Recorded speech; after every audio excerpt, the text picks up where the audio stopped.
Om Swastiastu. Assalamualaikum warahmatullahi wabarakatuh. Shalom. Nama budaya, salam sejahtera, dan salam kebajikan bagi kita semua. Perkenalkan, saya Indra Sita Beseri dengan 3 digit NIM terakhir 062, selaku moderator yang akan memimpin presentasi kali ini. Dengan judul The Role of Microtubule Associated Protein Tau in Neurological Function and Disease. Selanjutnya adalah pemaparan materi. Bagi anggota yang bertugas, dipersilahkan. Baik, perkenalkan nama saya Made Andre Nugraha Putra dengan 3 digit NIM terakhir 048. Di sini saya akan menjelaskan latar belakang. Next. Komplikasi neurologis merupakan salah satu penyebab utama kasus morbiditas atau penyakit dan mortalitas terus melonjak. Tercatat terdapat sekitar 727 juta populasi manula berusia lebih dari 65 tahun pada 2020 dan diperkirakan melonjak 15% dalam 15 tahun mendatang. Salah satu gangguan neurologis lansia paling umum adalah cognitive impairment dengan prevalensi global 19%.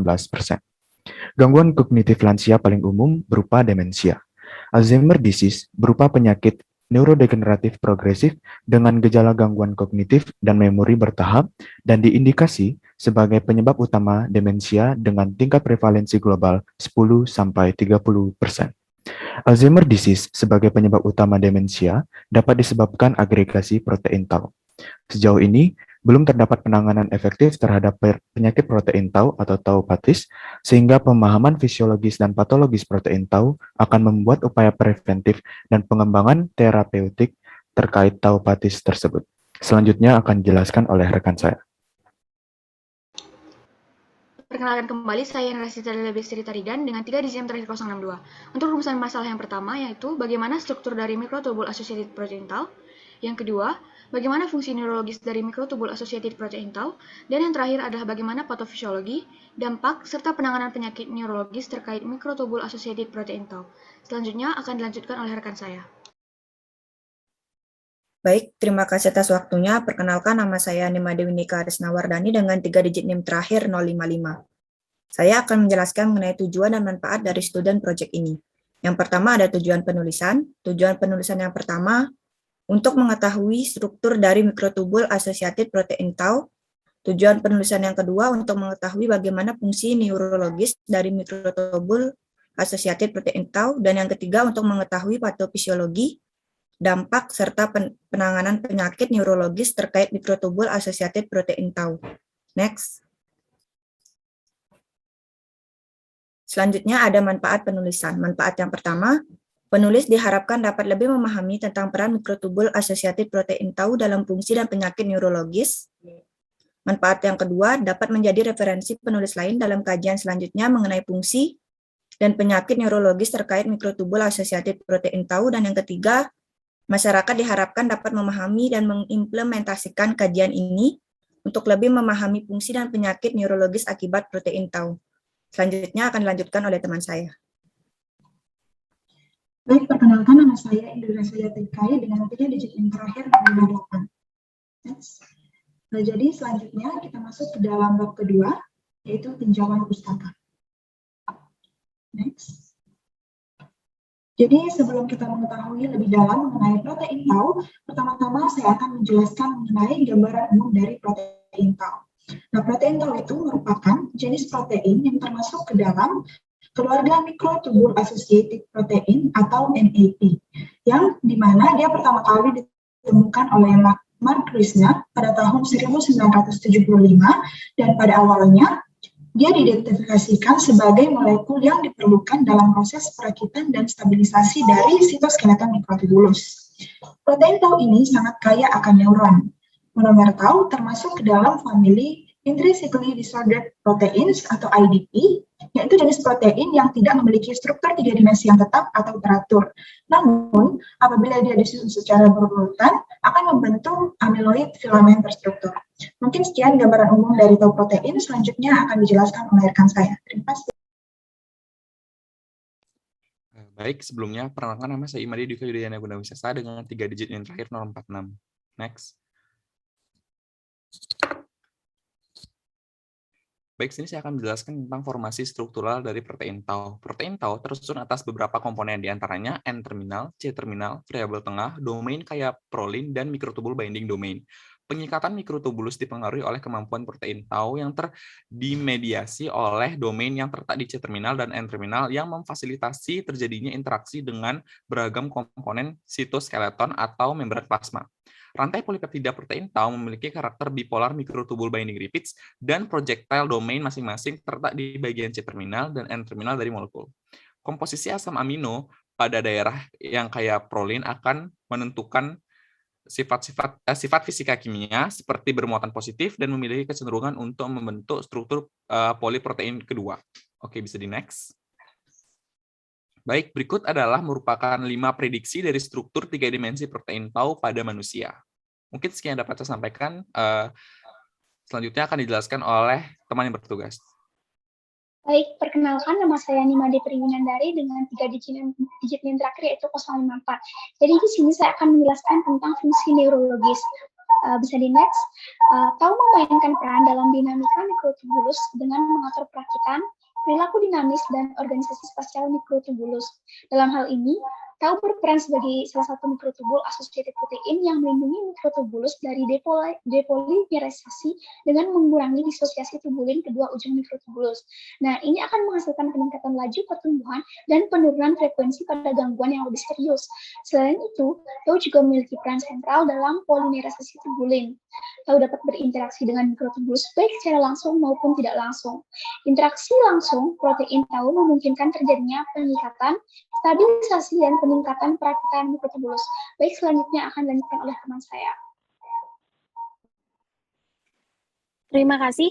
Perkenalkan, nama saya Nikoma Yurensa Dewi dengan 3 digit NIM terakhir 049. Selain sebagai protein yang terkait dengan mikrotubulus, tau juga berpartisipasi dalam pertumbuhan neurit, transportasi aksonal, peningkatan pensinyalan trofik, serta berperan dalam transduksi sinyal sel. Selain itu, protein tau juga berkontribusi dalam pensinyalan faktor pertumbuhan dengan stimulasi NGF. Tau dapat didistribusikan pada ujung ekstensi seluler yang terkait secara independen dengan mikrotubulus aktin dalam pengorganisasian nukleus sel, dan tau dapat terlibat saat perbaikan DNA dan respon kejutan panas. Di sisi lain, disfungsi tau dapat mengakibatkan berbagai komplikasi seperti disintegrasi mikrotubulus, munculnya filamen tau, dan gangguan sinyal interneuronal, serta paling parah mengarah pada kematian sel. Sekian dari saya, selanjutnya akan diteruskan oleh teman saya. Terima kasih. Baiklah, di sini saya, Madinuna Prabowo Mardana dengan digit NIM terakhir 057 akan menjelaskan mengenai penyakit neurologis protein tau. Bisa di next. Di sini saya akan menjelaskan mengenai tauopetis. Tauopetis merupakan penyakit neurodegeneratif yang disebabkan akumulasi patologis dari mikrotubule associated protein tau dalam bentuk neurofibrillary tangles dan filamen helix yang berhubungan pada neurons dan glia. Komplikasi tersebut dapat menyebabkan kematian sel otak. Terestimasi terdapat 30 juta orang hidup dengan gangguan penyakit tauopetis. Dalam kebanyakan kasus tauopetis, protein tau terfosforilasi berlebih dan tidak lagi mengikat mikrotubulus dan berkontribusi terhadap disfungsi aksonal. Terdapat 2 jenis penyakit protein tau, yakni tauopetis primer dan sekunder. Tauopetis primer memiliki efek langsung dan dominan terhadap komplikasi neurodegeneratif seperti penyakit progresif supranuclear palsy atau PSP dan corticobasal disease or CBD. Di sisi lain, tauopetis sekunder melibatkan pembentukan inklusif protein tau, tetapi tidak menjadi fitur primer patologis penyakit terkait, yang contohnya itu seperti Alzheimer disease atau AD dan chronic traumatic encephalopathy or CTE. Baik, sekian yang saya sampaikan. Presentasi akan dilanjutkan oleh teman saya. Baik, terima kasih atas kesempatannya. Perkenalkan, nama saya Gusti Muragung Krisna Widantara Bagus Putra dengan 3 digit NIM terakhir 052. Jadi saya akan melanjutkan mengenai dampak dan juga komplikasi penyakit. Jadi, sebagian besar penyakit neurodegeneratif kronis ditandai dengan akumulasi progresif dari protein agregat di dalam sistem saraf.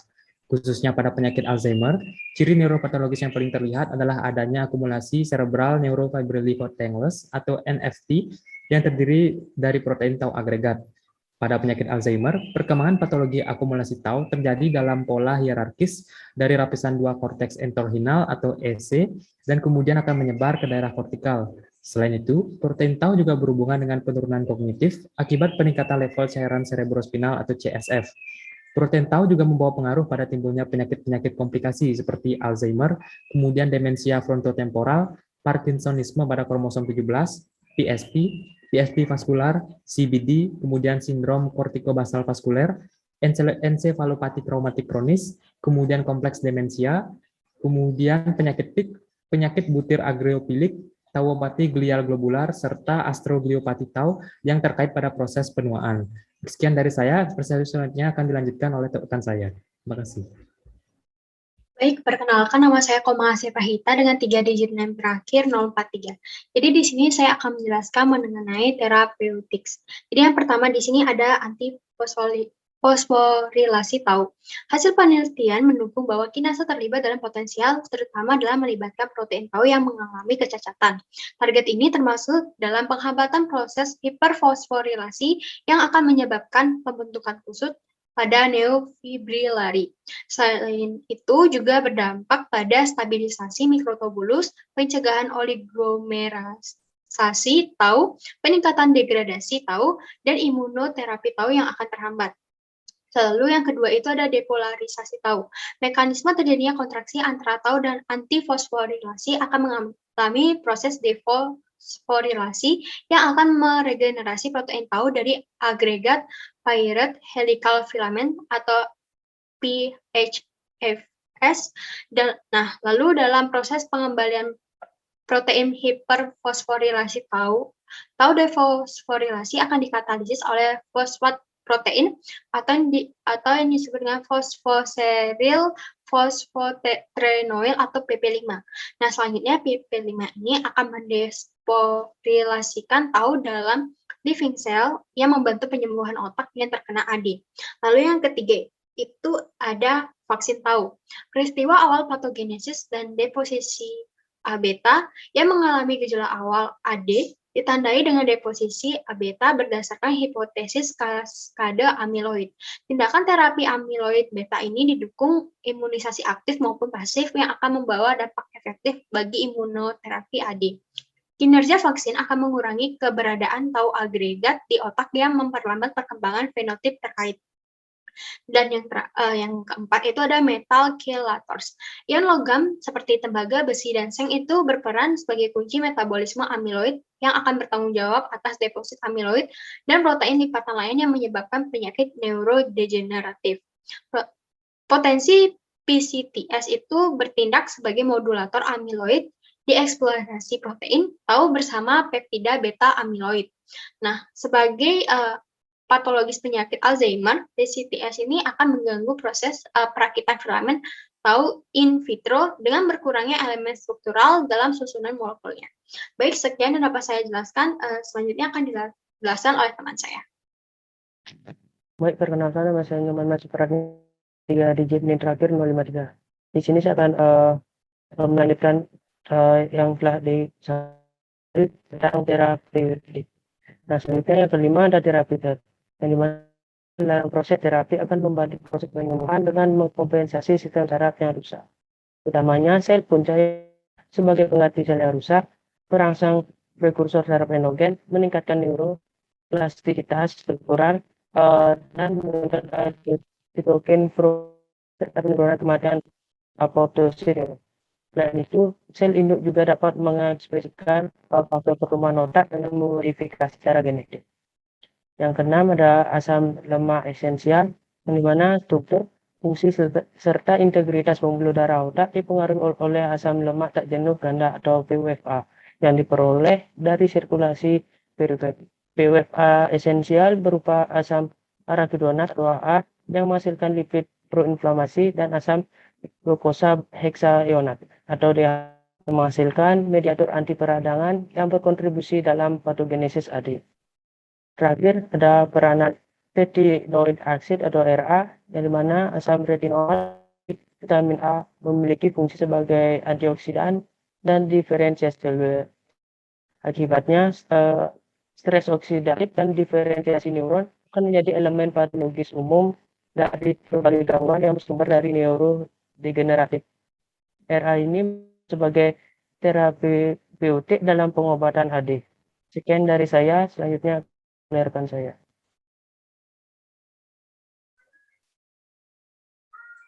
Baiklah, perkenalkan saya Dewa Yogung Gita Saraswati dengan 3 digit NIM terakhir 060.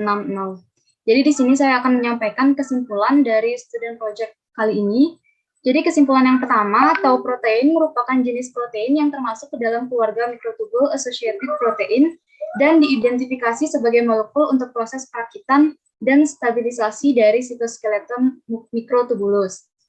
Susunan dari protein tau tersusun atas beberapa komponen, diantaranya N-terminal, C-terminal, variabel tengah, domain kayak prolin, dan mikrotubule binding domain.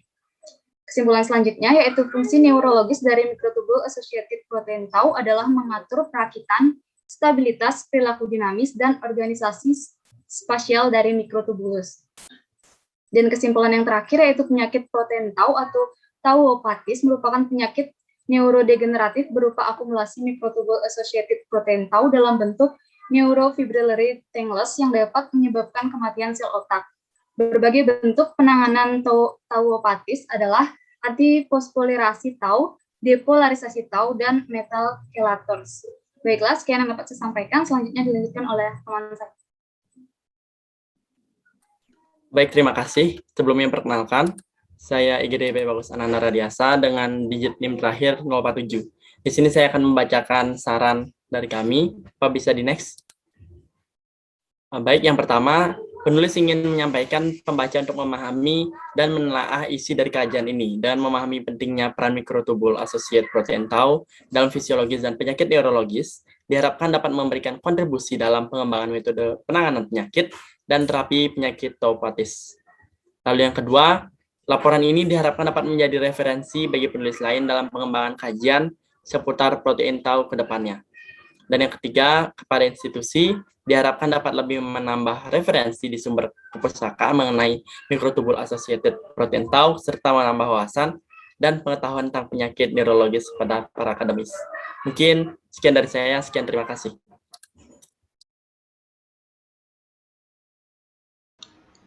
Baik, demikianlah pemaparan materi mengenai the role of microtubule associated protein tau, energical function and disease, yang dapat disampaikan oleh SGD A3. Mohon maaf apabila ada kesalahan, baik kata ataupun perbuatan selama kegiatan presentasi berlangsung. Akhir kata saya tutup dengan permesanti, Om Santi Santi Om, Assalamualaikum warahmatullahi wabarakatuh, Shalom, nama budaya, salam sejahtera, dan salam kebajikan bagi kita semua.